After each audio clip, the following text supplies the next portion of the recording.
Today's debate is about the differences between generations. The winner will be decided by you, by acclaim. Don't vote narrowly just because you happen to belong to the generation. Vote for the one you think is the best. Baby boomers are an example of a group that expect respect.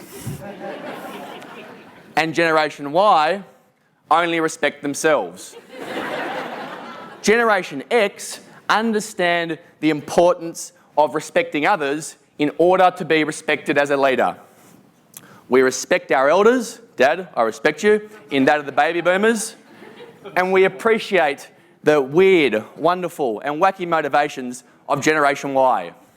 As the only generation in this room that is not dysfunctional or disliked. First of all, I have to admit my true age, which I don't usually do. Usually lie about my age, usually knock a few years off like most women do. I realised that was stupid because people were just looking at me going, 38, you look rubbish. So I'm just honest now. I'm happy to admit it. I'm 67. That's right, I'm a baby boomer. Gen Y, I'll tell you what, when you learn that you can use punctuation to help facilitate and clarify a sentence instead of drawing smiley winky faces, you're ready to go, you're ready to lead when that time comes. We know North Korea as the place that consistently produces the world's worst leaders. Let's go, Gen number one, Kim Jong-il, alrighty. Yep. Haven't proven that Gen X are the best leaders, not yet, but strap in, I'm about to. Say hello to the North Korean mystery man. Here he comes right now. Who's this? Oh, I'll tell you who that is. Bam, it's Kim Jong-nam, yeah. You haven't heard of him, he's the firstborn son of Kim Jong-il. He was the one that was passed over. And you know what he is? Boom, let's go, Generation X, that's right. He's the man that could lead, that's not a word, he could have led. He could have led North Korea right into the future. He could have led them into the modern world, because you know what he is? He's courageous, he's an innovator, communicator. Do you know why I haven't heard of him? He's that courageous. In 2001, he tried to sneak out of North Korea with his wife and his child to take them to Disneyland. That's courage, my friends. That's courage. I think it's fair to say that if you want to destroy a baby boomer, you take away their job. If you want to destroy a Generation Xer, you take away their family. And if you want to destroy a Generation Y, you take away their internet access.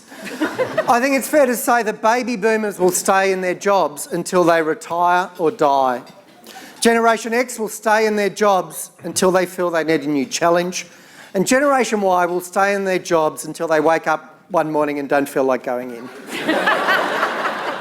And what do Generation go and do? They out super and grizzle about how long it is taking them to inherit it. They haven't lived through the ultimate maturation process where your leadership skills are really tested, living with and bringing up teenagers. That is when you become a true leader. And I always say, if you've got a choice between a teenager and a terrorist, take the terrorist. You can reason with a terrorist. Once you've lived through this experience, you have the leadership skills to lead anyone. The baby boomers talked about the wisdom and knowledge that they supposedly have. And that's nice, they do know some things, but really, if we're going to be honest about it, there's more knowledge in this 10 centimetre squared little black box than there is in the brains of all the baby boomers in this building combined. They have so little practice actually with quality, strong relationships with their own children because so many of the boomers are workaholics. And I quote from Homer Simpson, pointing to a generation of parents too busy to spend time with their families when he said, "Well, it's 1 a.m, better go home and spend some quality time with the kids." Now, Gen X is slightly better. They did grow up with more technology than the boomers, but they're still not digital natives. They're still paying Telstra for conference calls instead of using Skype to do free video conferencing. And in fact, reading reports from focus groups with Gen X is quite depressing. There's a distinct lack of ambition to change the world. One of the first statistics that comes up if you Google Gen X is that 2/3 of them want to be thinner. What an ambitious group. What a group of world changers. You might have given us the tools around a phone, a mobile, a computer. But it's people like Mark Zuckerberg and others with Facebook and Twitter and other things that are creating this type of connectivity that is absolutely changing the world. And while your companies are worrying about how do we manage the risk associated with social media, how do we deal with lack of productivity, or how do we deal with the major PR potential disasters, young people in this world are using this technology and this connectivity to change the world. Think of the Arab Spring. And another thing is, I'm really concerned about you, Anna, is that all of your really valuable points have come from a wonderful source called The Simpsons.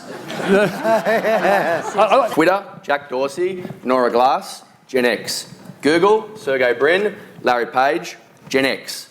So if you're the digital natives, we're the chiefs that built the digital village. Nice one.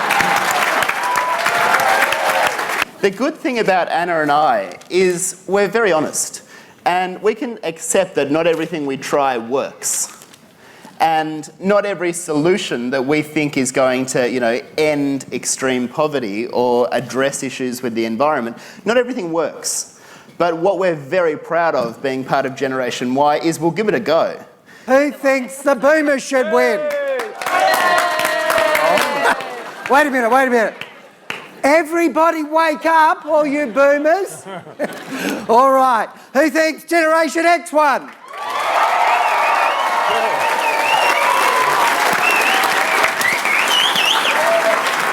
It's very close. Could go either way. Thank God they can't hear, right? We did well. Yeah. Who thinks Generation Y should win? Then the vote goes to Generation